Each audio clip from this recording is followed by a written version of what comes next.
3, 2, 1. What is up, everyone? Welcome back to Conversing with Chris and Misa, the podcast. Today is Monday. It is December 21st, 2020, on a beautiful evening here in El Paso, Texas, guys. Today, as always, co-host of the podcast, Mr. Misael, is here with us. Misa, say what's up. Yo, what it do? In the producer chair for today, we got everybody's favorite meme share. Mr. Joe Memes is here today, guys. Say what's up to Joe. How you guys doing, man?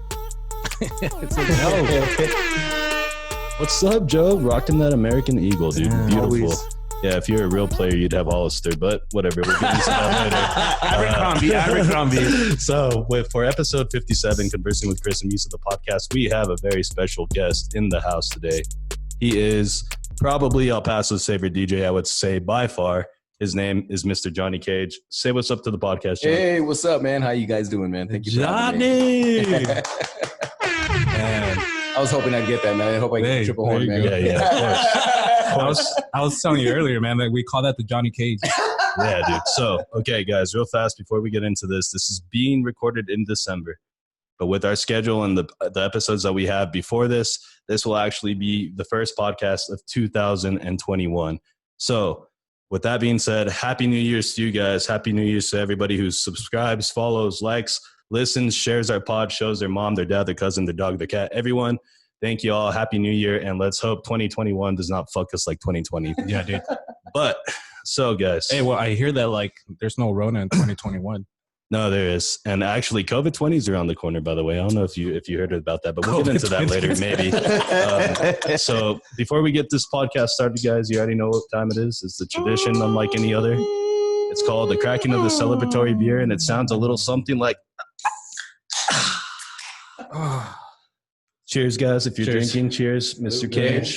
Go ahead and Cheers. And, make sure that you are drinking your water and staying hydrated. So that's very important, guys. So, make sure to do that. I'm going to indulge real fast.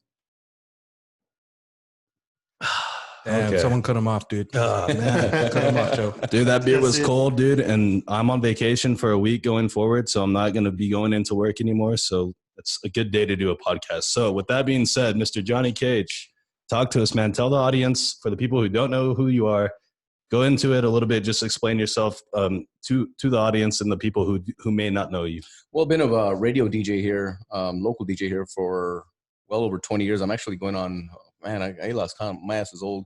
So I was like, I've been on radio for about 23, 24 years now. Oh, yeah. But I've been in the scene a lot longer than that. Started off DJing in the early days in Juarez, and then transitioned into radio, man. Doing mix shows in Juarez, and then landing the radio station here in El Paso. I did a couple of radio stations before 104.3 where I'm at right now to get here. So I mean, it's been a process, man. It's been a definite grind. And then now even I'm on Sirius XM too. I'm going on a 2-year residency with Channel 13. That's Pitbull's Globalization. So super proud of that, man, to represent not only El Paso but the state of Texas. Hell yeah, man. Hell yeah. So, Well, I mean, for anybody that has spent at least like 5 hours here in El Paso, you've heard Johnny Cage. Definitely, either in the morning or in the afternoon. Even if you're just passing by, you've heard of Johnny Cage for sure. 5 o'clock bambucha. yeah, baby. dude, I have like memories from being small, like really small, like probably like I would say like somewhere in like 5th grade, 6th grade. Mm-hmm. And just remember like you being a household name on the radio in El Paso, 102.1. You were always there. So it's kind of cool to actually have you in the fucking studio doing this podcast Well, with us. let me correct you on that one, because Yeah. everyone always gets it mixed up, man. So everyone's like, oh, you're on 102. I was like, no, I was never on 102. It's because they used to broadcast live in Juarez sometimes from 102, so I'd be the one DJing. Oh, So you're gonna be on the radio.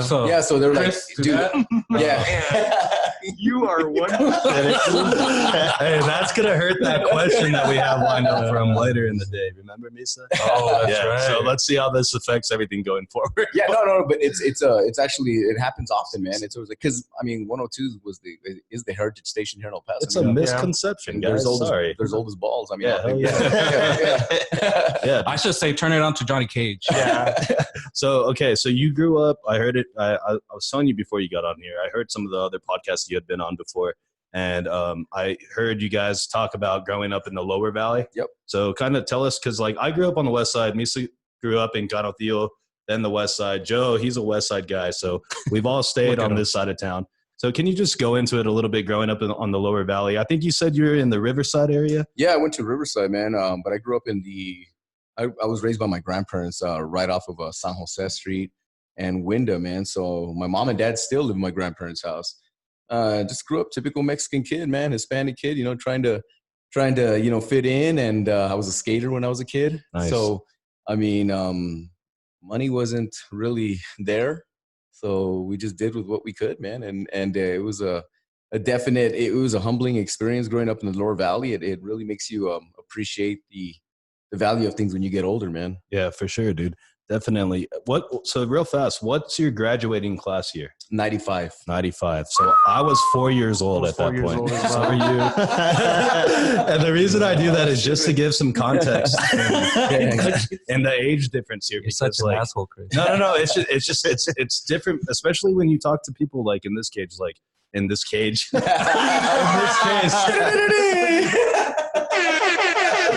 Bro, that was a slip up. In this case, dude, like somebody like yourself, like I said, who I remember being young and you were like being on the radio, and then to have you here, I just want to set some context for everybody. Yeah. So they understand, you know what I mean? The longevity of this guy's career is crazy. It's off the charts, dude. It's nuts. So that's kind of what I was pretty much all our life, dude.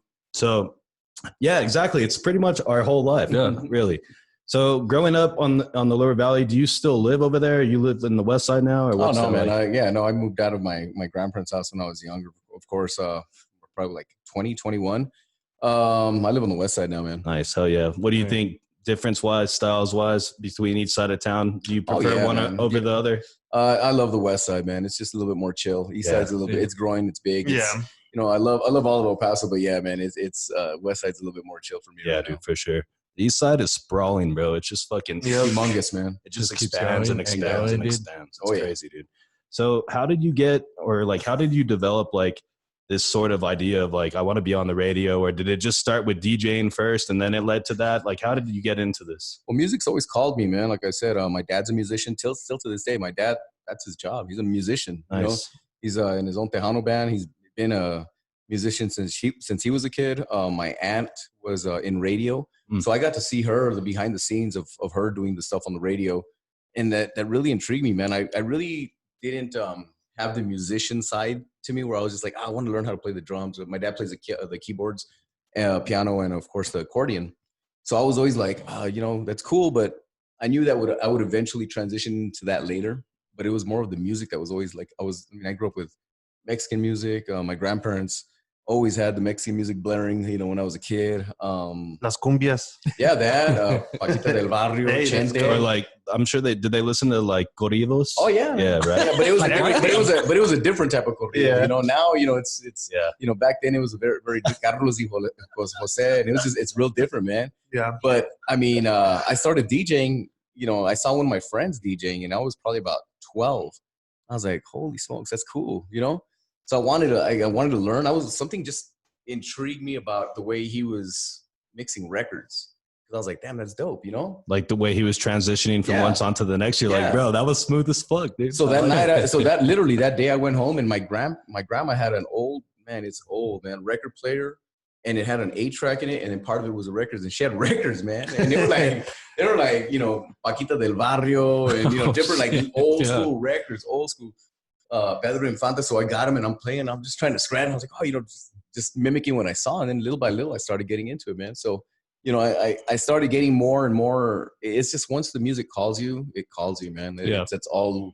It'll consume you. Yeah, nice, dude. So it seems like you were just drawn to it naturally, almost because of the influence of like your father, and then you said like he was a musician, but like, did he play like multiple instruments, or was it just like guitar, or what was that? Oh, my dad plays keyboards and accordion. So he literally has the accordion, holstered up.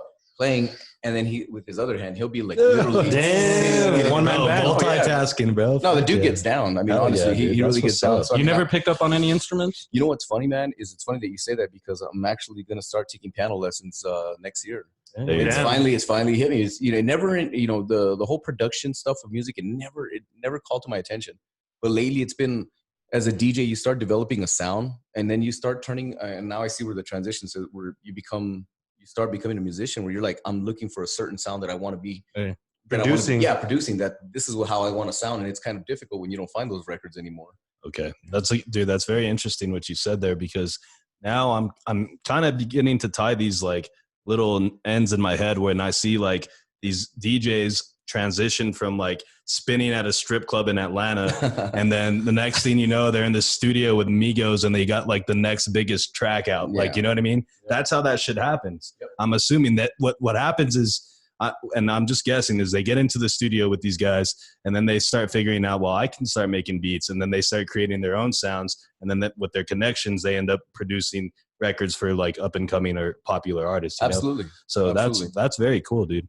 That's crazy. Yeah. I know that, you know, I think your career pretty much started off like in Juarez. I think that, you know, you said DJing out there. How old were you when you first started going out there? Man, believe it or not, I was going to be 14 and I was sneaking into Club Alive, and I was going in with my library card from I wanted to bring that up to you, man. What was in that? Like, was there like a $20 bill on top of that library card? We call it, mordida. It's a good idea, right? You know, sometimes we'd be like, you know, we would either give them like $5 and be like, all right, then they make us wait till the very end. Okay, you can get in the last hour. But if you think about it, well, when I was going to Juarez back in the day, it was 24 hours, man. It was like Vegas. It was nonstop. Yeah, drink and drown, baby. Dude, it was nonstop, man. So the clubs never closed. I mean, it was literally 24 hours. So, I mean, I was going in. We had 14-year-old Johnny Cage. Yeah, 14. Like, I was 13, about to turn 14, man. Going in, sneaking into the clubs. And then, you know, one of my friends, she was a little bit developed. So, you know, he liked her. He flirted with her. It was a young door guy. And he'd be like, all right, come on in. Yeah. So just give him $5 and we'd run in, you know, and pay our cover charges. Take him for the team. Yeah. But it's crazy because I went, but what called me to it is, and this is when I knew I was a total music geek, is I wasn't into like drinking and the whole party scene. I was more of like, I love the music, man, because it was European. And that was very different to me. And I was just like that. That's when I knew that was my calling. I was like, man, this is like the house and dance music that, you know, that I play now, you know, I've stuck to my guns since I was 13 or 14. Can you like go back to that like set and actually like name some of the songs that you played? Like, oh yeah. I mean, just some of the stuff that are you talking about like when I first started DJing Juarez? Yeah, like those very first tracks where you're like, I mean, well, because I remember when I got into the clubs, I was listening to this and I was like, there was no Shazam, we had no phones, there was nothing, you couldn't record. You heard, you went up and asked the DJ what the name of the song was. What the fuck is this called? And he'd write it down for you, or he'd show you. You know what? I didn't even think about that, bro. Dude, yes, dude, this shit's important because back then, like, you hear a fucking banging track, like, you can't just fucking pull out this fucking piece of shit phone and fucking, like, jam it. You know what I mean? It's like an iPhone 4. Yeah, no, like, you have... got that 4 game. Yeah, that's 4 game. But yeah, dude, it's true because, like, back then it was like, bro, you had to figure out, like, what fucking song it was, and that was the only way. And just so everybody knows, and more importantly, so you can understand, like, why I'm asking these questions. I've never been to Juarez like that. I've never partied in Juarez, not one fucking time. Like, what by the time we were in high school, like, that shit was already getting real with the violence. Yeah. So I never got to experience that. I missed out on it probably by, like, a year or two. So I'm, like, genuinely curious about, like, the environment over there because I've never been there. And the thing is like I have an older brother, and they used to party in Juarez all the time. And that's all you hear, you know, is people always like, hey, Juarez was the spot to go back then, you know, and it makes me mad, dude. It makes me really mad. We missed out, dude. Yeah. Imagine how you guys missed out. It was just, you know, it was just about, it was about the music. It was about having a good time. There's so much materialistic bullshit now that people focus on. Who's wearing Gucci? Who's popping the most bottles? Who's got the Ace of Spades? American Eagle. Yeah. iPhone 4. Yeah. American. Yeah. So and back then we didn't have any of that, man. We were all just broke kids. You know, we go to, you know, if we were lucky, we had $10 and you got into drink and drown with $7 or $8, and then you had $2 to, get yourself a hot dog and a Coke at the end. Burrito, man. let's go. Seriously. That sounds And you had to always save a quarter so that way you can cross paths. Yeah, dude. So that's fucking cool. I mean, it was just about having a good time, man. So how long after, when you first started going, did you actually start DJing? Yeah. I started when I was gonna be 16, 15 going into 16, man. I got a break because I was doing little side gigs, and I did my dues, man. I was playing in the I linked up with a discotheque. It was a discotheque down in the Lower Valley called Midnight Passion, bro. This shit was old school. My buddy Willie still owns it, man. And it was a family-run business. The lights were so old school. Technology now, you have a button that presses everything, right? Back then, you'd be like, okay, today you're going to be the DJ, and then you're going to run the lights. And you'd stand behind a box that was made, and it was just buttons. You had to press the lights the whole night while people danced, bro. Oh, no way. You were like the one, like, dude, what? We made, like, he'd carry a staff of 3, like 2 light guys and 1 DJ. Lucky if we made $10 to $15 a night, dude. Damn, that's fucking wild, bro. And we're happy because we were kids, but we got Chico's Tacos at the end, man. So there you go. It's all that matters. Yeah, so I had to score. It was a win-win. Do it for free. So then that's when I started getting into like seeing the music more side, and I started practice. I mean, I practice. I still practice to this day, man. I mean, before I came here, I was practicing, So I'm gonna get down. So like around that age, like, were you also like DJing, like out for like high school parties? Absolutely. Where, people knew you as a DJ guy? I was a jock, but I was also known that, hey, this guy, you can throw a party, tell him, my dad would lend me his speakers, and I don't blow him. I would literally, I was poor, man. Like, had nothing. My dad had speakers this is before my dad had his own band. So he'd be like, I'll get you some speakers. They were old ass PVs beat up, but they worked. The system, I had one friend that had turntables, and he was like, that was like my best friend. I was like, man, this kid, I gotta stay close to this kid because that's where I would get to practice. That's the only time I ever got to practice. If he let me go over to his house, or he let me borrow his equipment, man. So yeah, I would always doing backyard parties, man. Absolutely. I bet those were fun, man. They were, Imagine, dude. They were, man. It was just kickbacks, man, barrels and everything, and just people. Here we are, Yeah, I don't condone it now because I have a 16-year-old. But I see like I see him at this age now, and I'm like, damn. At that age, I was already in J-Town. I was already drinking. I was already gambling and like different shit that I shouldn't have been doing at that age. For real. Hey, but that's why you did it, so he won't. Yeah. Knock on wood. You better hope that where is he right now? This fucking COVID. You know where he's at right now? You know where he's at? Call him up right now. Let's double check. He's like, I got that Find My iPhone on his desk. He was shared location on this motherfucker. They didn't have this back in the day. For real. Bro, imagine if we all grew up with shared location on our iPhones. Life would have fucking sucked. Yeah, I was screwed, man. That shit would have fucking sucked, dude, because like, God bless, we got away with some shit that we shouldn't have done back in the fucking Johnny and Juarez, what are you doing? I was still eating dirt at that age, bro. Imagine like your fucking parents, like their iPhone pops up with like a notification and it says your son just crossed an international border. Oh yeah, like what the fuck? True story, man. When I was DJing in Juarez, my grandparents, because I was raised by my grands, they're old school, man. So they didn't know I was going to Juarez, and they were back then. Juarez wasn't, yes, that element was there, but it wasn't as bad as like what it recently hit. But they just didn't want me going because, of course, you're in a foreign country. Yeah. They're worried about you, man. What we were more scared of was getting pulled over by the cops. Yeah. Plus, you're 13. Yeah, exactly, man. So I mean, and dude, I learned the hard way, man. I was in a really bad car accident over there when I was 17, 16. Almost lost my life over there, man. Yeah, God I mean, bless. so I could see I could understand why they were so fearful of us as kids, and all the parents here in El Paso, with everyone crossing over to Juarez. Yeah, hell yeah. And what's funny that you say that is because my younger brother, Julian, he turned out to be a DJ too. So I'd be taking off to go DJ in Juarez, and he'd be at home practicing with my stuff, right? So as he grew a little bit older, I want to say, man, I don't even think he was 17, 18. He snuck over to Juarez. Well, my dad and my grandma got wind that he was in Juarez DJing at where I used to DJ, Vertigos, but it was for like a teen night. They went to Juarez to go get him. He's all about to get down. Oh, yeah. Bro, they pulled it up like, get your ass in the car, motherfucker. They went and they got him out of there, man. Yeah, so it's funny you say that, man. True story. Pulling them away while this is like, hey, get your ass in the car. Bro, one of the stories that I remember was like, okay, my brother's 5 years older than I am. And I remember on a Saturday night, like, my mom just came, like, she was pissed. She gets like a phone call and she was fucking livid, bro. So my brother calls and he's saying, hey, I'm in Juarez and the border's closed. Like, I'm not coming home for a while. And he was supposed to be at fucking Cinemark with like this girl or some shit.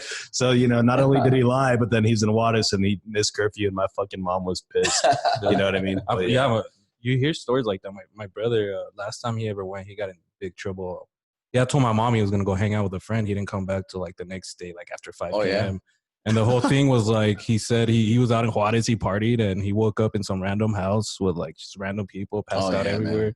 It took him an hour to find his car in Juarez, dude. I'm surprised it didn't get stolen. I'm surprised he found this fucking car, dude. I mean, it sounds fun, but you get pulled over there by the cops, and you better have some money on you. Mordida, yep. You better have some cash. Yeah, right. They'll try to plant some stuff on you, and we need some money. Yeah, what they do is I'm a DJ, man. They take your plates. Your plates, man. Yep. True. Yeah, I've had those taken away, and I actually went to Juarez, went to go, pay, and I was like, it's gonna be a couple of bucks. It was $5, man. I'm like, I had that in my pocket, but I was like, bullshitting him that I didn't want to give him $5. I was like, damn it, dude. I should have given him 10 first time. Yeah. So like one question I wanted to ask you, like about having this whole scene of like El Paso and Juarez in Mexico, like, do you think like that benefited you in a way, like for you to be able to grow into your career and like to where you are now? Like, do you think this could have happened like somewhere else, like in another city, like St. Louis or some shit? Nah, man. El Paso is very unique. I love my city. I love our city. I love Juarez. The people took me in over there first and really got behind me. They support me. I mean, guys, I was doing nights over there, 2,000 to 3,000 people a night. Hell yeah. Fuck yeah. I mean, it was Vegas vibes, man. I mean, we pack it up the line, and over there it was just like they'd pack it in, man. These venues were huge. Hell yeah, dude. It's a very unique area, so I'm blessed that I grew up in this area, and I think it's been a secret to my success is knowing both cities and knowing the demographics, the stereotypes that we all joke about. You got to be from El Chuco to get it. You know what I mean? Yeah. I always say that. I was like, you know what?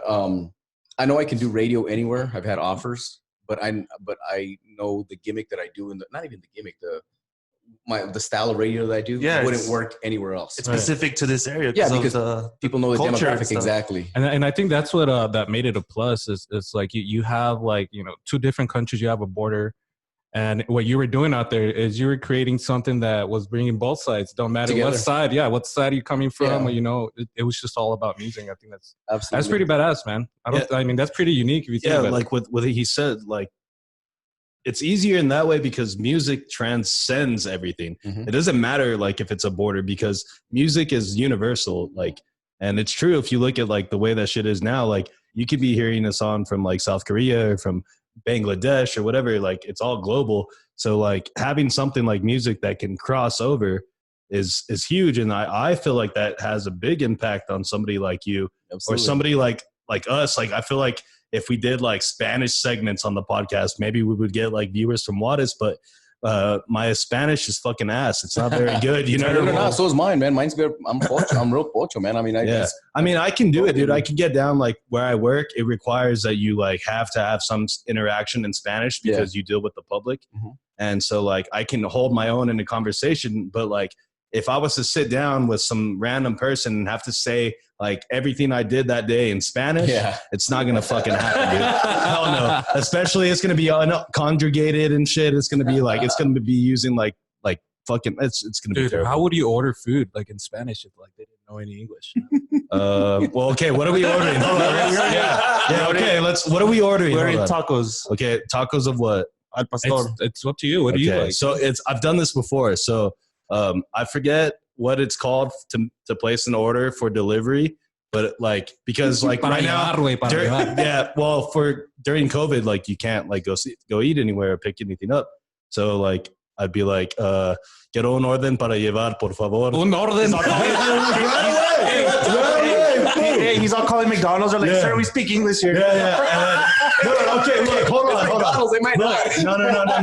Yeah, and this is McDonald's downtown, bro. Paisano. That's okay. Look, that's a different McDonald's. What I do, if I call in a Mexican order to a Mexican order down or a Mexican restaurant downtown, I'm gonna fucking place the order in Spanish.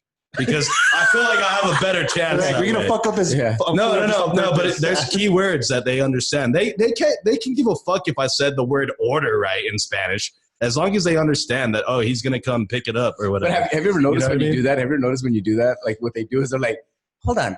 It's bad. And then they tell you, hold on. And you're like, what the fuck, you know English. And they bring someone from they bring like the cook, man, some cholo in the back.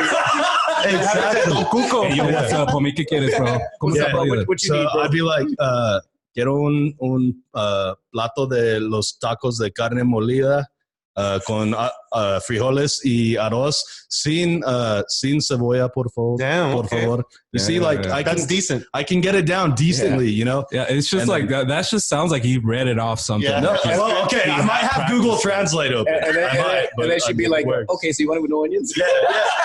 She'll be like, okay, you pay with a debit card? Of course you are, you fuck. Dude, I swear to God, that's how it would happen. Oh, shit. How did we get here?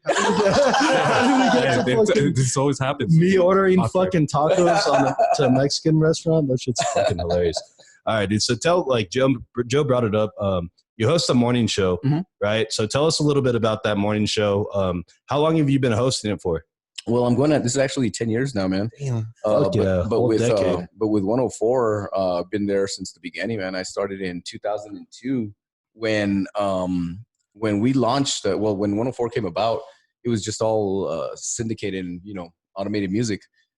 I heard it right away, and I was like, I want to be part of that because it was different. They were doing a lot of the dance, a lot of the rock, a lot of the alternative stuff that I liked.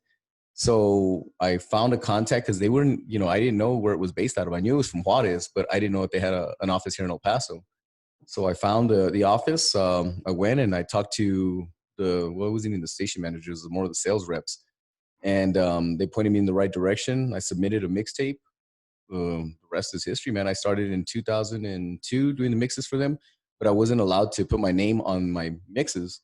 So I was doing the weekend mixes I'll do 6 hours of music. And then, that's a long ass. And then in 2003 the end of 2003, they had a call out we're looking for DJs. We're going to start, we're going to bring we're going to go full radio shows. So they were looking for people to try out. I submitted an air check. They chose me. It was 6 or 8 of us. They drove us to Juarez to do an air check at the studio. Did an air check. I've never done one in my life. And first time doing an air check. Yeah. Just like that. Yeah. What is it? What is an air check? Like, what do they make you do? So you'd have to repeat the station moniker and then introduce a song. Like back in the day, it's 104.3 at FM, always at least 18 songs in a row. Right now, here's the latest song from Britney Spears. Dude, I was thinking Britney Spears. Yeah. So I mean, you introduce it, close it. So hell yeah, I did that and did a couple of air checks. So I said thank you. We'll get back to you. A week went by, 2 weeks went by, and then finally a month. I heard back from them, and they're like, "Thank you so much, but you're not what we're looking for." Wow. Yeah. So, but you can continue doing our mixes. So I was like, all right, cool. That works. Yeah. You're like, you know what? You're better at the mixing. Yeah. No, that's what it was, man. That's how it really started. So then they hired this big white girl from what's it? I mean, dude, and the reason I say she was like 6'8". Damn, she was tall. From San Diego or San Francisco. Yeah, Jasmine. She probably played basketball. Dude, no, she was tall, man. So she stuck out like a sore thumb, and like I was her only friend down here because she would come down and we hung out. So she's like, well, she was real like stereotype white girl, man. Like, well, she wore like sandals and flip flops, like in the winter, and I'm like Joe. Yeah, I wear them too, man. Don't get me wrong, but dude, like, yeah. So like, she started listening to me, go to the club, and she's like, man, you have a really big cult following. Like these, people love you down here. Why aren't you one of our jocks? And I was like, I tried out. She's like, what do you mean? And she kind of, backed me up on that. So she went to the boss and said, no, you need to get this guy on there somehow. So they offered me nights. So that's where I started with 104. In 2004, I started doing nights, man. And I was on there for a long time. And then in radio, nights, when you do nights, it's more of your babysitting because it's all kids that listen at night. Yeah. Right. And then, so I want to say 2006, 6 or 7, I get called into the boss's office and she's like, we're going to move you to afternoons, which is 3 to 7. Well, that's like a promotion in radio. Yeah. And in me, I was so sad. I was like, oh man, I was like, what did I do wrong? I was like, no, I want to keep my night job. I thought night party because I didn't know, Yeah. Commute time, baby. That's when people are they got the car on, they got the radio blaring. Yeah. Like, that's drive time. So that's when I started that. And then we had gone through morning shows. The station had gone through a lot of whack morning shows, man. They brought, I always say this, man, whenever you have out of town morning shows and they come to El Paso, they don't work because they don't know the demographic. They don't know. They can't relate. Nobody hears like, oh yeah, I know, I can relate to that. That's like sending me, and I'm just using fucking Raleigh, North Carolina. That's like popping me down there and be like, all right, man, you got this. Nah, it's not gonna work. Yeah, it's not gonna work. But then radio is so run by, and this is why I love my station, man. Radio is in America is very corporate America. Yeah. Some old white dude telling you what's good and what's not. I'm like, what the hell do you know? You don't know anything about that, Yep. Our station is Mexican owned and operated. My boss in Mexico and me are friends. Like, he's a young dude. So he's like, he knows, he's heard me play. He knows what I can do, and he knows that I know music. So he entrusted a lot of us and say, okay, man, you guys are the eyes and ears. So, bring the people, basically. So this station, they're based out of where? Are they based out of Chihuahua? No, they're in Mexico City, man. Mexico City? Damn, that's what's up, and it's dude. the largest throughout South America. We have hundreds of stations, man. Dude, that's fucking. Dude, I didn't even know that. That's a lot. I had no idea, dude. I would have never guessed that it would be, because like, okay, so I imagine like the country station 96.3, that's like an associate of like iHeartRadio. So that's like a huge conglomerate in media. And so I thought like 104.3 would be similar to that. I had no idea that it was based in Mexico City. That shit's crazy. That's why our antenna's always good. That's what I wanted to know, because sometimes I'll be cruising and you just hear a fucking random commercial in Spanish about like vacúnese, lávese las manos. And by law, because we're both we're guided by both FCC and the Spanish, both countries, right? But in Mexico, it's a lot stricter, the radio laws, so you have to run their commercials by law. If not, they'll pull your license and you won't have a station. That's why you'll be jamming out. They do it on purpose. Lávate las manos. Hey, you got to do the Hora Nacional. That's on Sundays, right? At like 10 o'clock? Yeah, bro. Yeah, dude. Well, like in radio, like sponsorships, ad placements, that's what pays for the fucking station to be able to put out shows and whatever. Oh yeah, that's where we make our money, man. The national accounts, the local accounts. Absolutely. I mean, I do that for the station too. So dude. I'm very well aware of, basically, the more money you make with the station, the better off you are. The better your job security is. Yep. Yeah. Well, I mean, it's a smart move to have you in there because like we said, man. There's no way there's somebody that's been here for, like I said, that's lived here for at least a year does not know who Johnny Cage is. Oh, thanks, man. I mean, and honestly, it's at a young age, I already knew, man. And I'll tell you a little into that, man. It was when you get knocked down, I think you always want to, you always got to get up and figure out a way to do it again, right? Some people stay knocked down, and that's how they stay. I was the one that wanted to be on radio because I grew up listening to a lot of these older radio cats that came before me, and they were on the rival station. And I was like, man, I need to get on that station, which, I mean, they're the heritage station. They're 102. They were there forever. I tried out for them and they're like, nah, dude, you're not what we're looking for. Now they're like, damn. No, you know what, man? And it's funny because like, I'm weird, man. I don't take radio politics. I don't play those games. I'm just like, I don't care, man. I don't care. I don't care about like, when people are like, 102, like they, some people, I just laugh. I'm like, all right. They're trying to throw it in your face. Yeah, I'm just like, I crack up. I'm like, I don't care about that stuff, man. To me, Johnny Cage. I just do my thing. I mean, I push my what I need to push. I have my agenda where I'm going. I'm not into like, oh man, like, I picture like Anchorman when all those TV stations fight. The Mexican station. Dude, there are some radio nerds like that in El Paso. There's some dorks like that they're like, oh, dude, we're not going to talk to him. There's actually you're Johnny Cage though. Like, yeah, I know, but like what people need to understand is like it's not like you just like in those industries, right? Mm-hmm. And this is across media, so it's like it spans over like radio, television, like sports, anything like that. Like you don't just like affiliate yourself to one like brand and say like I'm sticking with these guys forever. Like for example, like the Dan Le Batard show with ESPN, right? Like ESPN cut their contract, so now they're fucked. So now they have to figure out, okay, now where else do I go? Like there is radio politics, but it doesn't be like do anyone any good to be like, man, fuck 102.1 or whatever. Like they didn't fuck with me. You know what I mean? Mm-hmm. Like it's not like that. It's like you build relationships so you can create opportunity going forward. You know what I mean? And it's funny. I'm friends with all of them, man. I'm friends with Patty. I'm friends with Mike. I'm friends with all the DJs. We had our beefs at one point, but I was young. I was immature. Yeah. I was dragged into that stuff. Like, come on. And I was like, there I am, like an idiot. But like in anything, when you're young, you do a lot of stupid stuff, and then you grow and you learn. Yeah, you learn and you adapt and you change, man. That's Oh, it. yeah. You know, radio's Good a growing advice. process. Yeah, that's crazy. All right. I wanted to ask real quick, like just because you've been doing it for so long and you know so many people know you, how is it? When did you start noticing like going out and people starting to notice you, or it's just here you'd be like, hey, you're the guy from the radio? You know what, man? I when I did the competition for to be a mixer for 102, and I didn't get it. That's when they brought on my homie Mark X, man, and he's a great DJ, great hip hop DJ. And you know, it was more of because I had a cult following from Juarez. Mm-hmm. I had those club heads that were following me, man. Like everywhere I play, I knew I can always. I didn't know the business side of it. I wasn't smart yet. I wasn't savvy yet. I was a kid still. When I got rejected, I was like, I remember thinking because there was a guy named Victor Starr that we didn't like each other, and he was like their program director. And I was like, I'm gonna make this bastard know who I am one day. And I was like, and I'm gonna do everything in my power to everyone in this city is gonna know my name one day. So I branded the hell out of it. Hey. So events, I would flyer.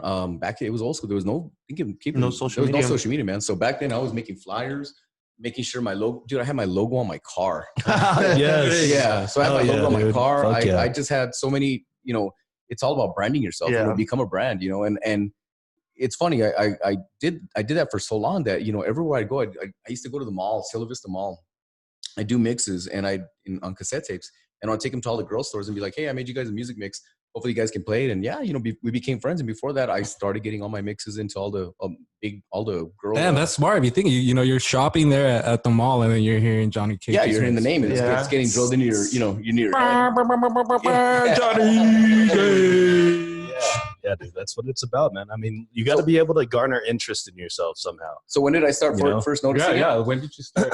You know, man, honestly, being on radio, you got to have thick skin because they will come at you. Oh, You will yeah. say, I mean, I've done a lot of growing up on radio, man. I used to say a lot of dumb stuff. I was loose-lipped. I was very like, blah, blah. And then you start seeing the repercussions of people like, well, that's messed up. And like, then social media hit.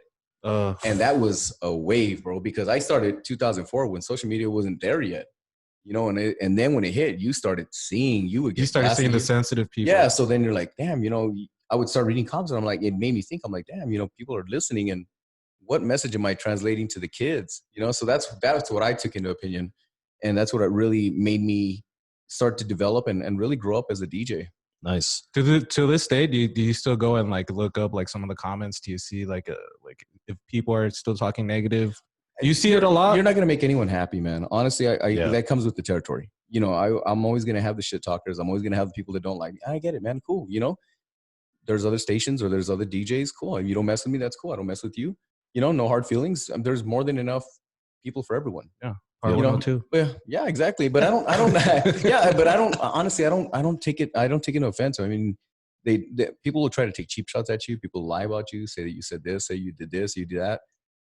At the end of the day, you know, who really knows you but you? Yeah. Looking for a reaction, probably. You know. Yeah, trying to get a They're reaction out they're of trying you. to antagonize you and like piss you off. But see, what Yeah. pisses them off more is I kill them with silence. Hey, Hey. there you go. Maybe we should all learn to live that way, Joe. Write that one down, Joe. Write that one down. Joe. Kill them with silence, Joe, not words. Jesus. All right, guys. So we are at the 38-minute mark. We're going to take this break. But before we do that, we're going to tell you what we're going to get into in the second half of the podcast. We're going to talk to Johnny about his XM radio show that's on Pitbull's channel, actually. We're going to ask him why he got fake arrested, which we saw on YouTube. That wasn't fake, dude. No, well, I don't know if it was fake, but in the comments told me it was fake. So that's where I'm basing it off. And then we're going to ask him about the Noche de Juarez drive-in concert. We'll do some 5 random questions. You see how I switched that? Whoa, that was nice, bro. Whoa. Switch to that Espanol. Noche de Juarez. Okay. But before we do that, guys, real fast, Johnny Cage, do you want to plug yourself on social media for our fans to go and follow you and like your stuff? Yeah, absolutely. You can always follow me on Instagram or Snapchat at KAGE915. On Facebook, just search my name, JOHNNYKAGE. That's on Facebook. And, you know, follow. Say what's up, man. Yes, sir. All right, guys. With that being said, we're going to take this break, and we will be right back. Yo, what's good? It's your boy Hoodie Chris from Conversing with Chris and Misa, the podcast. I'm here to tell you guys about I&I Glass. Their link is below. You need to go check them out. I&I Glass makes handcrafted glass products locally here in the 915. And they range in uses from pipes, decorations, jewelry, pendants, and more. My boy Luis even got himself a goddamn hummingbird, bruh. So make sure you guys go hit up my boy Aaron Lee and tell him that Chris and Misa sent you from the podcast. And go support a local El Paso business today. Let's go. All right, guys. So we are back. Episode 57, Conversing with Chris and Misa, the podcast. If you guys haven't, guys, make sure to follow us on Facebook, YouTube, Instagram. Check us out on Spotify, Apple Podcasts. Leave a rating and a review. And today, guys, Mr. Johnny Kage is here with us. So thank you once again for joining us today. Thanks for having me, man. Thank you. Thank you, bro. Thanks. Man, people chill. Real fast, man. Has anybody ever misconfused you with the Johnny Cage from Mortal Kombat? Absolutely. Absolutely. Bro, I was on Google earlier. I was trying to look for like a bio of your life and I couldn't find one, but I found the bio for the character of fucking Johnny Cage in Mortal Kombat, dude. I was like, I wanted to ask why Johnny Cage? Dude, it's funny. When I was younger in my teen years, I didn't have a DJ name. I was DJing a car show. And the Cholo host was like, "Hey, Vato, you look like that guy from that cartoon, the one, the fighting." I'm like, and he was literally saying this on the mic while he's like talking about, yeah, like hardcore. Hey, that's like a straight up homie, man, like straight up. He's like, "Hey," because I had my sunglasses, I had my spiky hair, dude. I was like really, really like really spiky hair, man. And they're like, that guy looks like Johnny Cage, man. So the whole time he just started calling me Johnny Cage, and it's stuck, man. It's funny. That's a good story, man. So I changed it. Of course, the cartoons with the C, and I do it with a K. Yeah, even better. Yeah. Johnny Cage with the K, not with the C, because then you'll end up playing Mortal Kombat or something. And we don't want that. We want you to watch the podcast. And you know what? Like I remember probably being like in middle school. And playing Mortal Kombat and then seeing Johnny Cage and thinking like, wait, did they get that from Johnny Cage? Hold on, is that Johnny Cage from the radio? This guy does it all. What the fuck? Yeah, I wish, man. That's what's up, dude. Yeah, that's how it started. Shit. So I was YouTubing some of your videos earlier. There's a lot of cool shit on there. I saw that you had like during quarantine, you were doing like live fucking Facebook streams in your kitchen. Yeah. And it was funny because like your girl would just walk by casually. And they're like, you're just taking it down. Yeah, man. Like, yeah. Those took off, dude. man. Those really, really took off on us. It was fun. Hell yeah. So one of the videos I saw was, and at first I thought it was real. And I don't know if it's real. I'll let you say if it's real or not. But there's a video where there's these two sheriffs from the El Paso County Sheriff's Office. Yeah. They walk into, I believe this, I don't know if it's the studio. Yeah, it's the studio. But they walk in and they're like, "Hey man, put your hands behind your back." And then you're like, "Wow, what's good, dog? Like, what?" Yeah, he's like, "What you mean I'm getting arrested, bro?" He's like, "You better give me my goddamn attorney, brother. Like, you ain't gonna like." He turned into the Mortal Kombat. Yeah, dude, he turned into Johnny Cage, attorney at law. I was like, "Oh shit!" Dude. Yeah. He was like, "Read me my motherfucking Miranda rights, brother." Like, you know what I mean? So yeah, this is it. Look, you see, you see how it kind of just starts off. Like, number one, they just walk into the studio and then they start like right away. They're like, "All right, bro, spread them." You know, spread them. Not that I've been arrested or anything, but have you been DJing under the influence? But yeah, guys, go to YouTube. From what I read, this was done because they set a bond at 500 toys. So 500 toys, man. It was a skit to help promote donations for toys. Yeah, it was our first toy drive that we did. Yeah, man. and the bond was, in order for Johnny to get out of jail, there needed to have been 500 toys donated. That was his bond amount. Yeah, and they held the jail cell I actually went to was it was inside Bassett Center Mall at the old food court, man. So they had like a little makeship jail. And how long were you in there for? It's like 2 weeks. Believe it or not, man, I was in there for 2 days. Oh, wow. And but within the first 4 or 5 hours, we had already hit our mark, man. We ended up, man, that was an amazing one. I think, if I'm right, it was somewhere along 5,000 or 7,000 toys that we raised. That's amazing. That's awesome, a lot of toys. And they're like, by the way, this is going to be on your record for real. Yeah. Yeah, that's crazy. So now it was cool, man. It was cool. I mean, and I've done so many toy drives. It was cool. I mean, this year we did a little something different. We did a blanket drive for your puppy, dogs. right? Yeah, for the dogs. shelter dogs. Yeah. Nice, dude. That's what's up. Who came up with that idea to do let's get Johnny arrested. Let's throw his ass in jail. You know what's funny? We all sat down with the sheriffs came to us and they're like, we want to do this, but we want a public figure that will be willing to do this. And they're like, would you be down? And I'm like, yeah. They told me they had approached other radio stations and they just, they weren't really into it. Yeah. I was like, yeah, let's do it, man. Hell, it'll get people talking. Like, it definitely will. He's like, make sure to loosen those cuffs, though. God bless. So yeah, no, we sat down together and we came up with a cool little thing and did a good thing that year, man. It was awesome. We got to do something like that, guys. Dude, I think we had a skit where we're like, dude, let's, I forget what it was, but it was like, let's call Joe or somebody and then tell them that, I forgot. But one of us would have ended up in jail, and we're like, well, it's fine, right? And YouTube subscribers, we need them. Yeah, do it for the pod. Do it for the pod, bro. That's crazy. So do you still do those live Facebook sets, or was Absolutely, man. I do the throughout the whole quarantine set, man. The way it started with the whole quarantine, we were on lockdown, and it was crazy because when the whole city was shutting down, me and my girl were literally we literally closed on our house. We were building it all last year. We not all last year, half of last year, and we literally closed on our house the day the city shut down. Oh wow! So we almost didn't make it. And if you've ever dealt with these underwriters, sometimes they poke it, man. So it's just like, oh man, am I going to get this? Well, what's going to they want paperwork after paperwork. So what I was fearing is they wanted like some last minute paperwork that I literally had to get to them before I could get my keys. Got it done. And I have one of the best realtors in the business, literally. So shout out's going out to Manny and Joe, the mortgage man, that really, really took good care of me. Shout out to you guys. Oh yeah, guys. Shout out to getting our boy Johnny a house. So literally the day we closed, they just handed me the keys, gave it to, we literally through the window. Like, here you go, we're closed. And we're like, oh, damn. Okay. Right? Like so last minute? That weekend, we were at home and we're like, the hell's going on? I think we were just in shock of what's going on. So I just said, you know what, I'm bored. I'm gonna, go Facebook Live. I mean, I do it at the studio all the time, doing my noon mixes or whatnot. Started doing it. And then it was a Friday. I noticed, I was like, Ebony comes in and she's like, did you see how many people are watching you? And I'm like, no, because I get so lost. I don't read the comments because and I noticed that. I've seen you several times. I'm like, Johnny Cage, be on my podcast. John, it's like Stewie, like mom,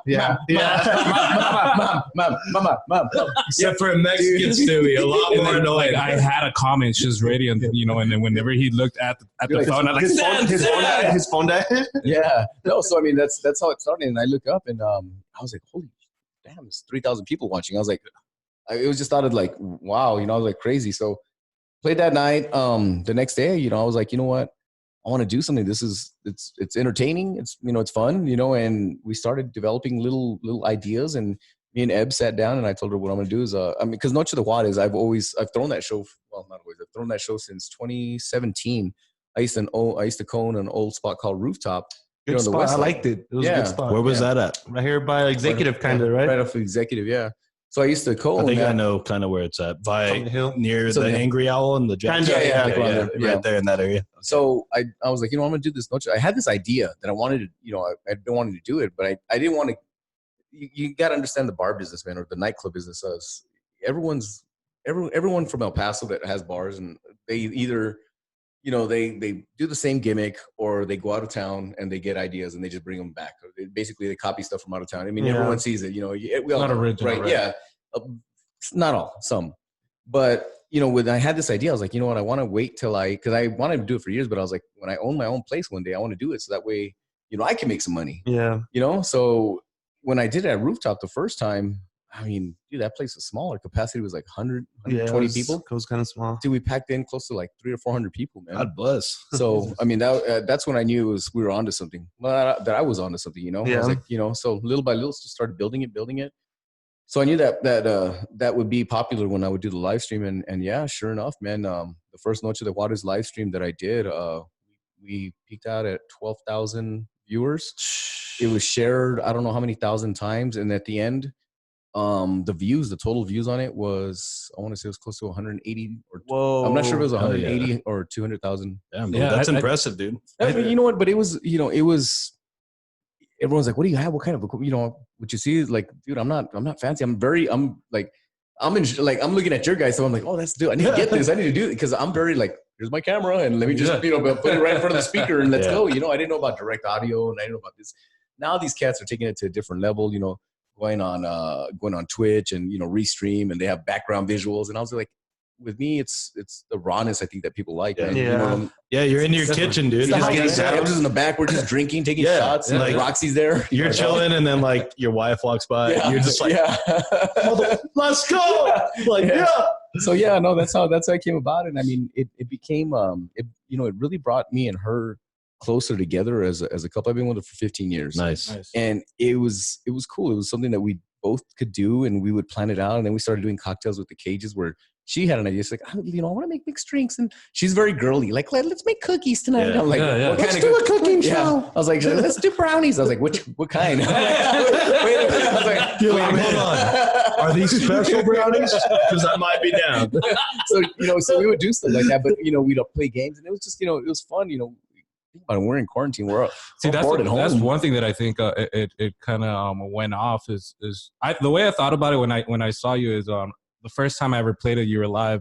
Mm-hmm. You're actually giving out a birthday shout out. Yeah. And I think that was pretty cool. I was thinking like it kind of makes it a little bit more intimate. Yeah, where more like, personal. It's more personal. You're looking at Johnny Cage at home or wherever you're at, and he's reading your comment. He's reading your comment, and throwing out them birthday shout outs, and you don't have to wait for a commercial to break or something like that. Yeah. So. No, and honestly, that's what it was, man. And if you saw the comments, I think what was really, really cool about the Noche de Juarez, what's unique about it is it connected people from all over, not just here in El Paso, across the nation, man. People even that were stationed overseas are like, I went to Juarez, and then you start, seeing the comments. They were like, oh man, you remember this? And, people would start, connecting and reminiscing. Man. So it was cool. Hey, dude, 2 quick questions. And I just thought of one in my head. You saw me laughing. Okay, first one. Okay, so you said you're married 15 years. Well, right? together 15 years. Okay, I'm not married. Yeah. But okay, yeah, same with me. I've been with my girl for like 10 years. We're not married, but, common law. Fuck it, Texas. Yeah. You said you have a 16-year-old. Is that the only child you guys have? It's not actually it's from a previous relationship. Yeah. Okay, so you guys don't have kids, no kids. That's your only kid? That's my only son. Cool. Roxy's your only kid. Yeah, Roxy's our only kid. My daughter. Yeah, exactly. Nice. Little pup, man. Okay. So that's it. That's what's up, dude. And then the second question, and this is for people, I don't know if you are familiar with wrestling or whatever. I'm not saying I'm the biggest wrestling fan, but he looks like Randy Orton. He does, bro. Right now, I looked at him, and it was a certain angle, and I was like, am I going to get RKO right now? Bro, yeah, dude. But I do, man. I get it. I get it. Like, Randy Orton's wrestling face was different than his, like, normal face. You know what I mean? And I was like, dude, I'm going to get RKO'd right here, man. I get that a lot, man. I get that a lot. And then my best friend, Curtis, man, has been like, bro, you know who you look like? You know who you look like, bro? And I was like, who? He's like, you look like The Miz. And I'm like, what? He's like, dude, you even act like him, bro. You're like The Miz, bro. And it's crazy because my kid was into wrestling. Yeah, man. So my son's into wrestling. So like that's how I knew all these guys. So like it's funny, that was his favorite wrestler, man. So, but I think he most looks like Nick Lachey. Nick Lachey. We're gonna put for the YouTube audience. We're gonna put this meme in the fucking video. That was hilarious. And this is Nick, or not Nick. I'm not gonna say his name. That's Nick Lachey, man. Yeah, no, this is Johnny Cage in 98 Degrees. Yeah, not Nick Lachey. This is Johnny Cage. Dude, I'm not gonna lie. When I first saw Nick Lachey, I was like, I kind of look like that guy. Yo, why does he look like me? Why is he rich and I'm not? What the fuck? He's got money, man. He got Jessica Simpson. He had Jessica Simpson. Yeah. And then he passed him. Or he passed her to Tony Romo. Yeah, shout out to Big Ass Willie Portillo for sending that shit. Bro, that shit's hilarious. Dude, yes, that's good. And you know what's funny is that's what I think a lot of people in radio like. Because if you've ever interviewed some people in radio or just in the media, they're very like, don't make fun of me. Dude, I crack fun of myself. I'm short. I'm like, yeah, dude, because I'm the type that I can take jokes, but I'm on. Bro, you have to be able to, because I dish them out too. Dude, you have to be on Javi in the morning. Poor guy, man. Oh, dude, you get him good. A guinea pig, bro. You have to be able to like not be so serious about yourself and take jokes. Like you have to, especially if you want to make fun of other people. Like when we got here, we offered Johnny a cake that was made for me at work. They made it specifically for me, the whole cake, for my ass. Nothing else, just a big ass cake. They're like, here, dude, you could probably use that. You look like you like a lot of cake. Everybody at his job got a bonus. Yeah, dude. And Chris got a Chris got cake. I was like, you don't call cake money, man. Here's your cake. Yeah, no. Nisha got a TV from his work. They gave my ass a cake. Yeah. And then they're like, if you want another one, just call us. I was like, all right. I sent him a message this morning and I was like, yo, dude, look at what I got. I sent him a picture of a 42-inch TV. That's dope, man. And then he's like, you want to see what I got? And he sends me a picture of a cake. He's like, fuck me, right? Like, they look at me like, yeah, I'm a fat guy. Like, yeah, of course I need this shit. You know, like, you got me a cake because I'm fat. Mantecas. Dude, that shit's hilarious. it's gluten-free, dude. It's gluten-free. All right, dude. Real fast. One last thing I want to talk about before we get into like the 5 random questions and we'll start winding down the podcast. But Okay. You did that live pull-up drive-through event at the Coliseum, Noche de Juarez. I forgot what company that you partnered with, but I guess they do drive like in movies and shit all the time. The pandemic. Yeah. So you guys linked up. You did this concert. It was at the Coliseum. Tell us a little bit about that. It was insane, man. It was my boy Gus from CNG Entertainment. They came and they're like, hey, man, we want to do something we think would work. We know you're Noche de Juarez because Noche de Juarez had grown throughout the year. So right. I was like, do you do it every week? No, it was a once a month. It used to be a once a month, and then I kind of would break it, and then I'd be like, okay, just on the Mexican holidays. But then I was having to get bigger venues because we were packing in, really, really packing in places, man, and we were going way over capacity. We did one at a place called DTF, which was a big empty. It was like a warehouse. Yeah, warehouse bar. Yeah. What does DTF stand for? Well, you can, No, I don't. Okay. Down to fight. Down to fight. Down to fact check. Yeah. So no, we did it there, and that one, it was close to. I want to say it was close to 1,300 people. Jeez. Which is crazy nowadays. That's crazy. Nowadays, and especially with knowing how small bars and clubs are here in El Paso, but they packed it up. So I knew I was going to have to use a large scale venue for these things. So when they came to me about the drive-in idea, I've always been the type to, I guess, I don't know, man. I'm a very humble dude if you really know me, man. And I'm not tooting my own horn, but I really am, man. I'm, people are like, dude, you can do this. I'm just like, I don't think I can pull it off. I'm just like, I don't have that, like that. I guess that I don't want to say that mamon part of like, oh yeah, man, easy. That's not me. I was just like, I was skeptical. I was like, I don't know if I can do this. And Gus like, dude, you don't understand what you have. And he's like, let's try it. I was like, all right, let's try it, man. So we got with the Coliseum. We, set up the show, and dude, it sold out a couple of days before, man. It was crazy. It was 600 car spots. It was an amazing event. This happened in September. So right in September, this is when our pandemic numbers weren't bad, man. They were, there wasn't that many deaths being reported. The numbers were relatively low. They were, we still had numbers, but it wasn't as crazy. It spiraled out in the month of November.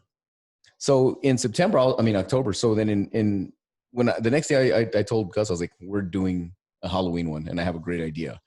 So right away we started it, and we announced it, and within an hour it sold out. Jeez, that's it's crazy, man. I was truly humbled. I was truly appreciative of the city, because all it is just me playing the music that people remember. Yeah. And when it sold out, there was so much pressure to get a second show, and I was like, I had my buddies from that. I have my buddies that throw big events. I mean, don't do it, dude. I don't think you can do it. I don't think don't do it. You're gonna burn yourself. I wouldn't. Just keep it to one show, then the next one. And I'm just like, but yeah, what if there's no next one? Yeah, no next one. Or what? What if I can't find a venue that's bigger so that way I could fit? Because people were pissed off because they didn't get tickets. Yeah. So I decided to open up another day about a week later, and sure enough, man, we sold out. We sold at 50% that day, and then within a week we were about I want to say about 50 car spots away from selling it out, which I knew we would have sold it out. Either way. Yeah. Do you still get nervous though? Like, let's say like when you go live, Dude, I'm nervous all the time, man.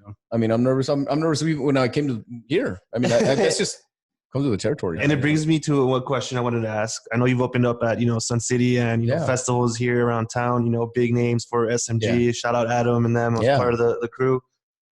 Who's your favorite DJ you've opened up for? Oh man. If you've been following me the last couple of years, man, I'm a huge fan of Cascade. Cascade. I was gonna say Cascade, and that's just because I've grown a lot as DJs, man. As a DJ, there's music that I don't play anymore. There's music that I just won't play. I'll stay away from. And then I know the sound that I'm going into, like where I'm evolving as a DJ and where I want to go. But yeah, Cascade, definitely being on the SAMF stages was always fun, man. But what's funny is I'm the dude that worries a lot, man. I never doubt my skill because I know I can go up there and mix. I'll mix anyone, and I always say that because I'm like I mix every genre if I have to. Yeah. But I'm gonna hire him for my Christmas party. My cousins. But what trips me out, man, is like what I was worried about is like, oh man, what if my computer crashes? What if this happens? Yeah. Because a lot of people think, oh, are you really DJing? Because in the same token, there's a lot of DJs that don't DJ. Yeah.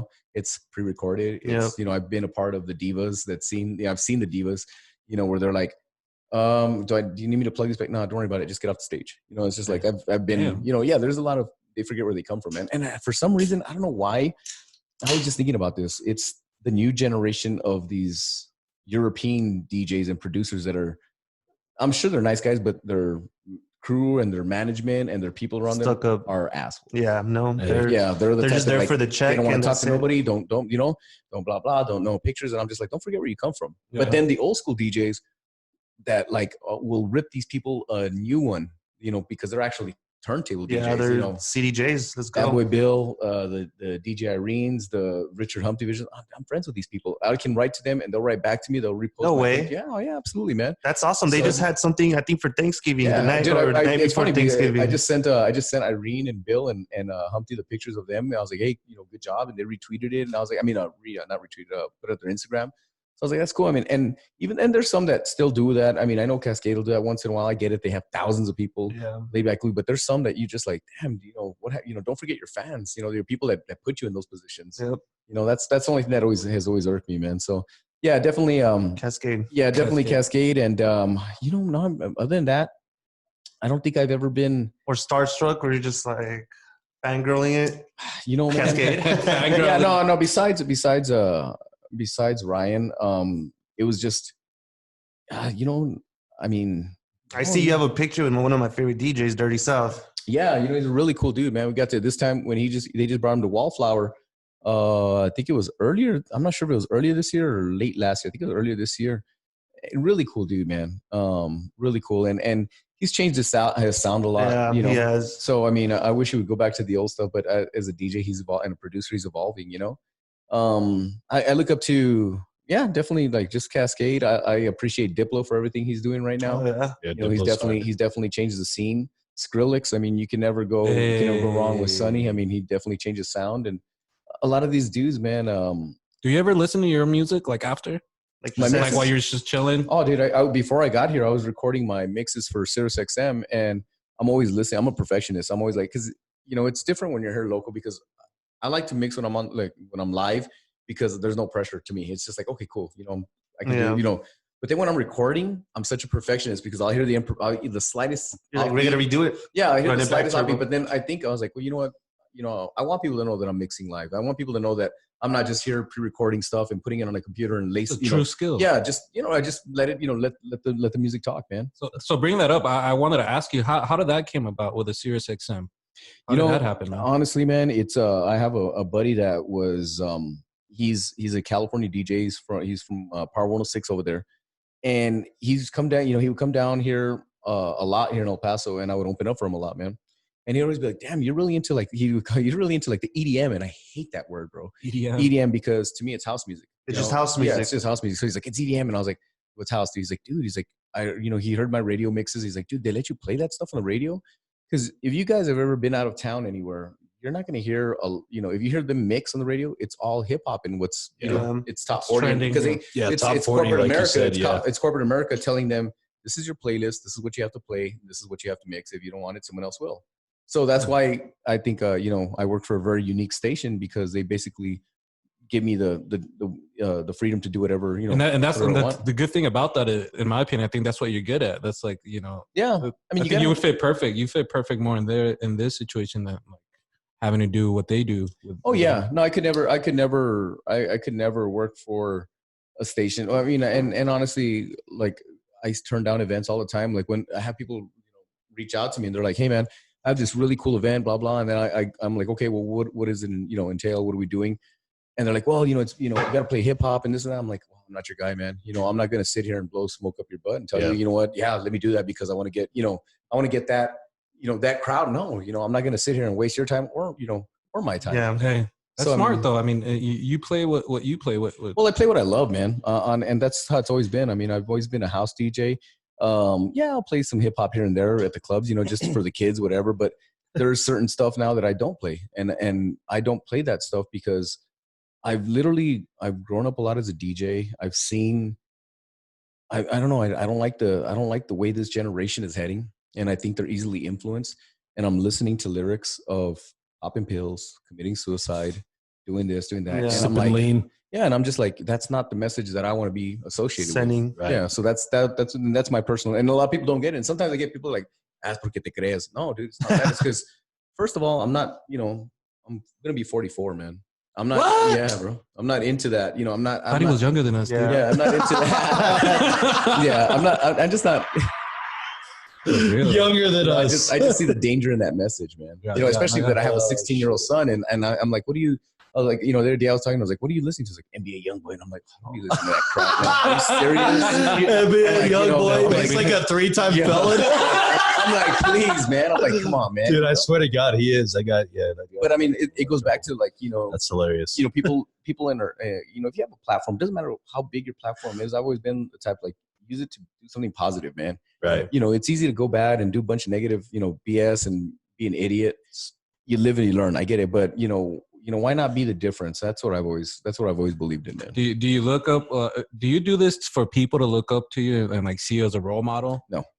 No, because I've always said, man, and I preach this a lot on my radio shows. Parents, I just put them on the spot, man. I'm going to call them out. I'm going to say, don't put anyone else to be the role model in your kid's life. You be the role model, man. Hey, Hey. Yes. Some knowledge. Yes. Everybody listening out there. Well, yeah, I mean, because think about it. And I'm going to just use this as an example. And I'm a huge fan of Kobe Bryant. But then when he got in trouble with those rape allegations, people were turning on him. Yep. If that was your kid's hero, how did you explain that? Right. But why aren't you your kid's hero instead of him being your hero? Yeah, why does he have to be their hero? Yeah, I'm not gonna lie, man. I never really thought about it because I mean, if you really think about it, like growing up, like you had people that you looked up to, absolutely, that were famous and stuff. Regardless whether that's what they wanted or not. Yeah, people are still gonna look up. Oh to yeah, you know what I mean? But in that case, I understand and I accept that responsibility. But just know that I make mistakes. I'm not perfect. I've done. Do you worry about it though? Do you worry still? No, I don't. There's, who keeps me in check a lot is my girl. Believe it or not, because there's sometimes that I want to get on Facebook and I'm just like, dude, this pisses me off. I'm just gonna say, and then she looks at me and she's like, "Don't do it. What are you doing?" She's like, "Don't say my mom." Yeah, and then I sit there and then we've talked about it. We'll argue about it sometimes, and she's like, you know how people are. They want to twist it. They want to crucify you. They want to do stuff. They want you to be the bad guy so that way they can point fingers. And it makes me think, and I'm like, you're absolutely right. And I, have to just, you give them what they hate the most, which is silence. Yeah, yeah. And I'll just like, you're right, man. So I'll just do that. And I mean, there's a big responsibility when it comes to being in the spotlight, like especially with radio. You got to be very, very careful because you don't know how people are taking those words. Right. And I always tell people, I'm joking with you guys, but there's still people like, oh, that's messed up. Yep. They take it the wrong way. Yeah. So real fast, dude, for the people listening, if they wanted to check you out on XM Radio, because obviously you're not on all the time, right? It's split, right? Well, I always get sidetracked. I'm sorry. So my boy there from Cali, when it came about that they had a spot for pit bulls for a guest spot. And he's like, hey man, they do guest spots, but one of my homies knows a homie that it was one of those. And he's like, so we were cruising the other day and he's in Cali and he's telling me that he was cruising and he had my mix on. And, the girl he was with, she's like, who is this? And this cat knows his music. And cause she likes like the house stuff. He's like, oh, it's my homie out of El Paso. She's like, oh, wow. Well, it turns out that this girl is dating one of the DJs that's a resident for Pitbull. So she told him, passed the word on. He reached out to my homie, reached out to me, said, hey, man, they want you to do a guest spot it was called the Poodle Party Guest Mix. Hell yeah. Poodle Party! So no, I started doing the Poodle Party. I did it in October of 2018. Then again, dude, I've always been the type that, nothing in life is given. So I was always asking, hey man, if you guys ever have any other spots, let me know. Put in the work. So I got another guest spot in November, and then I kept on, bro, kept on. And then in April of March of 2019, I got offered my residency, my hour residency. And so how's that been so far, man? What's the experience with that? Like, it's opened so many different doors. It's opened so many different, I guess, listening audiences.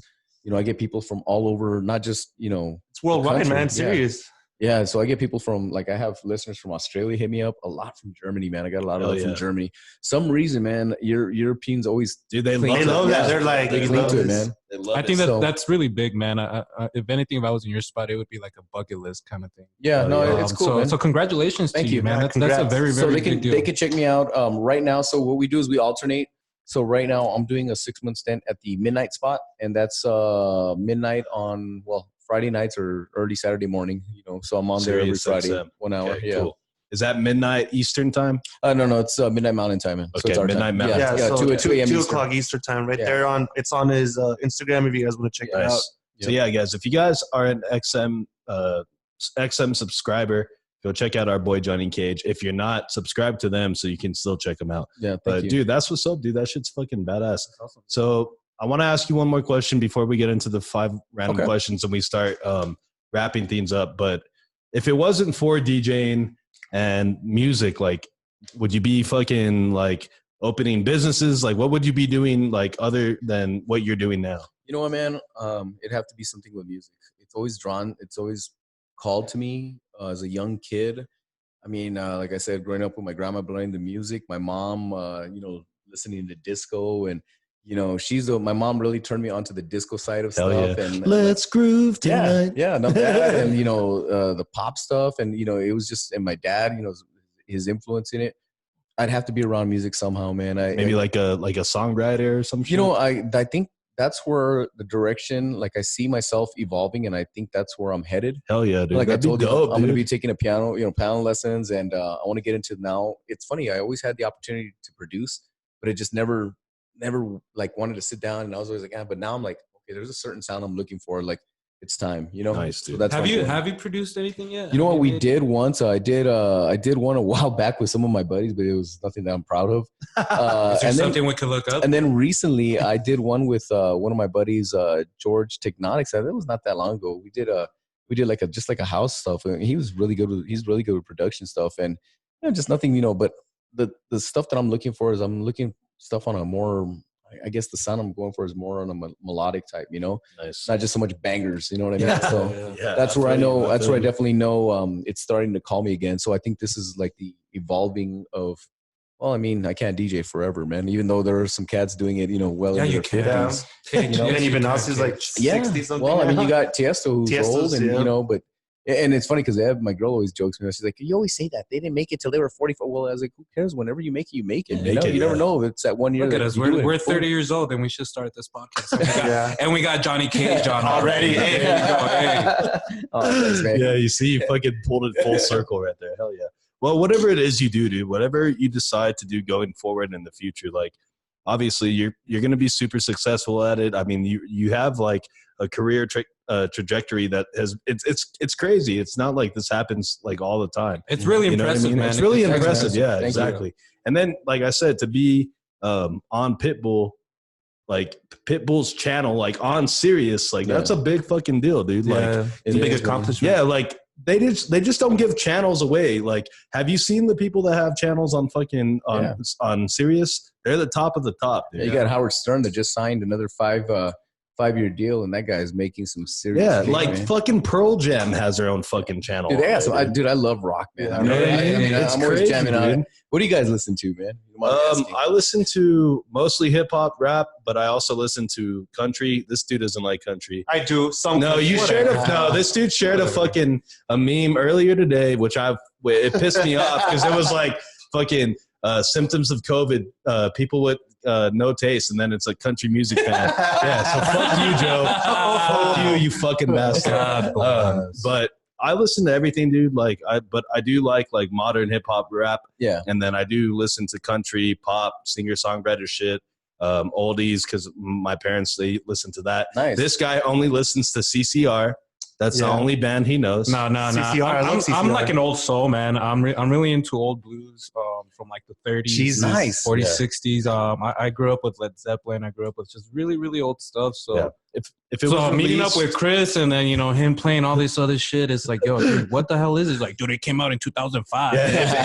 If a song was released after 1990, this guy does not listen to it. You know what's funny, man, is I'm a huge Frank Sinatra fan. Hey, there you go. that's Fly me to the moon. I love Frankie, man. I love Frank Sinatra. Let me play among the stars. Yeah, absolutely. Oh yeah, that's what's up. Fuck yeah.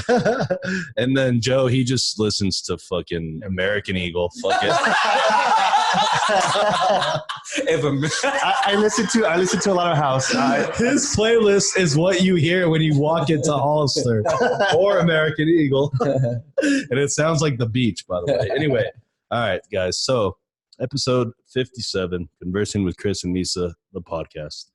What we're going to do now, like we like to do with all of our guests, is we like to get to know the nitty gritty of who they are. And we like to ask them. Is that what the time it is? 5 random questions. And Misa, I think it's time. It is time, guys, because it is time. That's right, guys. It is time for the fan period here in Conversing with Chris and Misa, the podcast. The 5 random questions hosted by your boy, Chris Marcus. Hey, you know what fucking time it is. Right. It Let is them know what time. time it is, Chris. Well, the actual time, it's like, what is it, 8:30? I don't know. But now, it's time for 5 random questions with our boy, DJ Johnny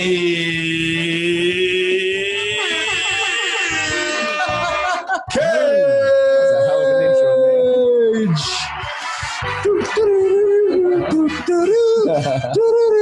Okay. Question number 1. Let me pull up my notes because I closed them like an asshole. Question number 1, Johnny. And obviously, being a DJ and having a background in music, I have to ask you this question.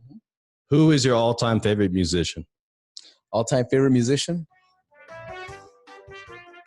Mine's George Strait, by the way. Really? Country artist. King of country. Mine is Robert Johnson. Woo! Joe, who's yours? Red Hot Chili Peppers. Hey. Hey. Oh, and Johnny Cash. Oh, yeah, Man in Black. That's right.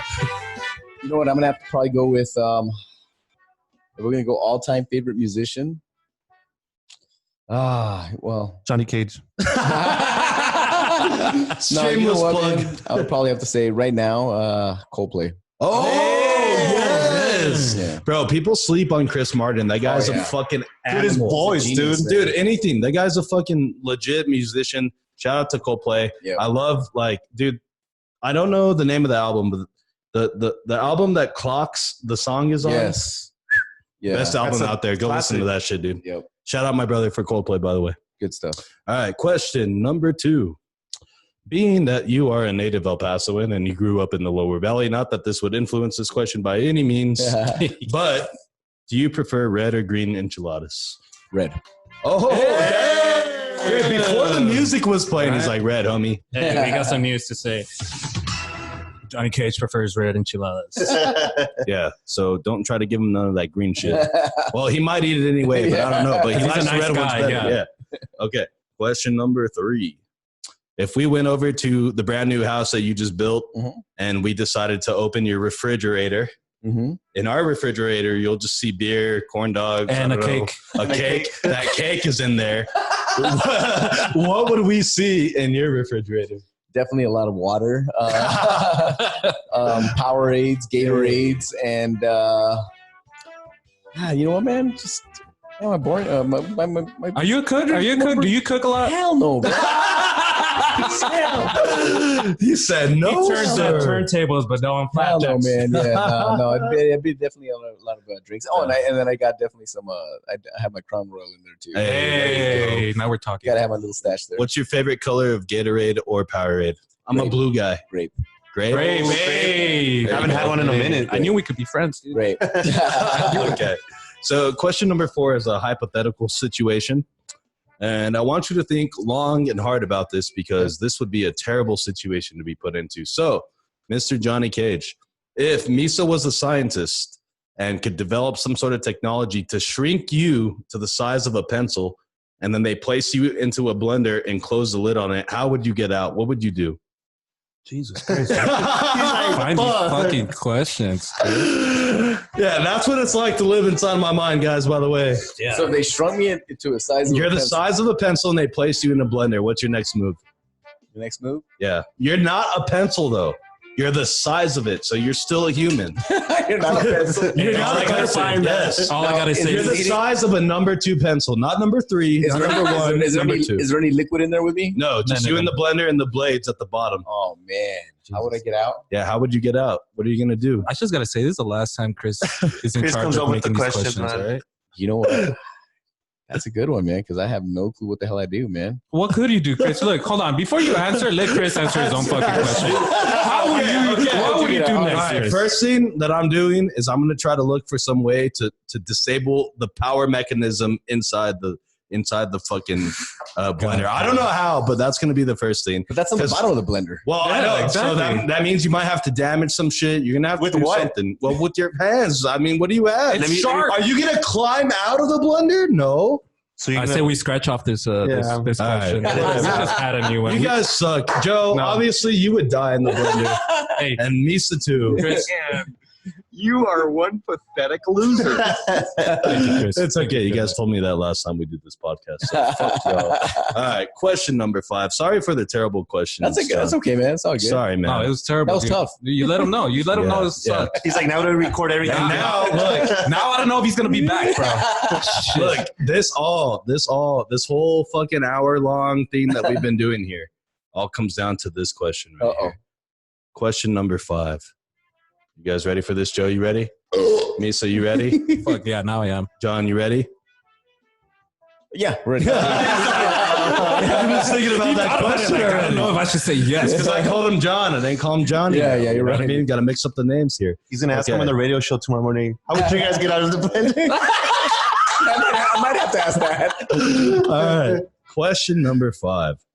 On a scale of 1 to 10 beers, this is a rating system, 10 being the best, 1 being the worst. How would you rate my skills as an interviewer? After that question, bro. You know what, man? Give him water. Honestly, I was about to tell you, you guys have really, really good chemistry, man. Hey! I'll give you guys a 10, bro. That's those seconds right there, motherfucker. The first 10 I've ever gotten for anything. Yeah. No, and you know what, man? Because I like that you guys can be yourselves, and you guys are fluent. You know, I've been interviewed by some people that are like, well, what do you want to tell us? You're like, I gotta go. Yeah, I like you guys. They're like, you ask us questions. You guys are good to go, man. You guys are dope, what's man. up. I think we do a really good job trying to get our guests comfortable and down to earth. I mean, Yeah. Bro, we gave him a cake as soon as he got here. I was like, you guys made me a cake? Dude, Lena, okay, Shout guys, out for the to people Lena. who don't know, Shout Lena out to is Lena my for playing it girlfriend. out. And so when Johnny Cage walked into the crib, we had the cake on the counter in the kitchen. And Lena was in the kitchen acting like she had just baked this fucking cake just for this guy. Lena was like washing her hands, like, oh, right on time. We told him, dude, this cake is especially made for you. And then he was like, No, it's not. Really? I'm leaving. Interview's canceled. I'm out. but that's a good way to break the ice, though. Hey, I would that say. is, man. You That know was what I dope. mean? So, That was dope. Okay, guys. So episode 57, let's go around the room here. Let's give our final thoughts. We'll wrap this up. Joe, final thoughts today. Thank you so much for being on the show. Thank you. I'm a little bit of starstruck. Oh, man. No. Appreciate it. It's got a quarter chub. Right now, it's good. Good to meet you personally now. So now, if I see you out, I'll be like, "Hey, yo, what Absolutely, up?" man. Absolutely, man. That's always good to me. Thank you. Good episode. Thank you. Misa, final thoughts on today's pod. Yeah, I gotta say, when me and Chris started this podcast, it was just mostly like trying to get friends in here and stuff. And when we got to a point where like, look, man, we love what we're doing. We think we could do something good with this. Let's think farther, you know. Let's think big names here in El Paso. And right off the bat, we were like, yo, Johnny Cage, look, it's right there. It's on our board right there. Yeah, look, it right says You were it. one of the first names we put up on the board to make it a goal to try and get Johnny Cage on here. And look at us now. He's here in our He's studio. Johnny, dude, I want to say thank you, bro. For the longest time, I've always thought what kind of person you were. I mean, you hear yourself in the radio, and like we talked earlier, Yeah. a lot of people put a front. Yeah. You know, and that ain't you, man. You're a really cool guy, bro. Thanks, down man. to earth, especially to even give us your time. Not knowing who we this were. This is fun, bro. So, this is kicking it, man. Thank you, bro. Thank you to everybody listening. Make sure to follow, subscribe. Make sure to stay safe and stay fresh. All right, Mr. Johnny Cage. Final thoughts on the podcast today. It was fun, man. You know, this is actually, I've done a couple of podcasts, and actually, I'm trying to think how many I've actually done. I can honestly, I don't think I've done more than 3. You know, nice. And like I tell you guys, that means we've seen them all. Yeah, yeah. No, and it's cool, man. I had a lot of fun, and you guys are really, really cool, down to earth, man. You guys make your guests feel comfortable. Keep up the good work, and I wish you guys a lot of success, man. Hell yeah, dude. We appreciate it. So, final thoughts, Mr. Johnny Cage. Thank you, number one, for sliding through, spending some time with us. I know you got a busy schedule. And, you know, you're a busy guy, but this means the world to us. So thank you for that. I can retire right now, bro. Yeah, me too. I'm done after this. Joe already hung up his jersey. So he's done. Yeah, that's his way. All right. So with all that being said, Joe, thank you for producing today. We really appreciate you. Misa, another good-ass episode today. And Mr. Johnny Cage, thank you one more time. Thank you. Let the people know where they can find you one more time on your socials. You can find me on Instagram or Snapchat at KAGE915. And, of course, on Facebook at JOHNNYKAGE. And every weekday morning here on 104.3 Hit FM from 6 a.m. to 10 a.m. Monday through Friday. And then Friday nights on Sirius XM, Channel 13, Pitbull's Globalization on at midnight El Paso time, 2 a.m. Eastern. Let's go. Hey, let's go. So he just told you what you need to do to support this man. Go do it. Like I said, one more time, thank you for being on. Can we get you for a possible round 2 maybe sometime? Absolutely, in the future? Man. Hell yeah. Let's do it. We'll make that happen, guys. So with all that being said, Conversing with Chris and Misa, the podcast, make sure you like us on Facebook, follow on Instagram, subscribe to our YouTube channel, Apple Podcast, rate, and review. With all that being said, guys, let's go ahead and get out of here. And we are...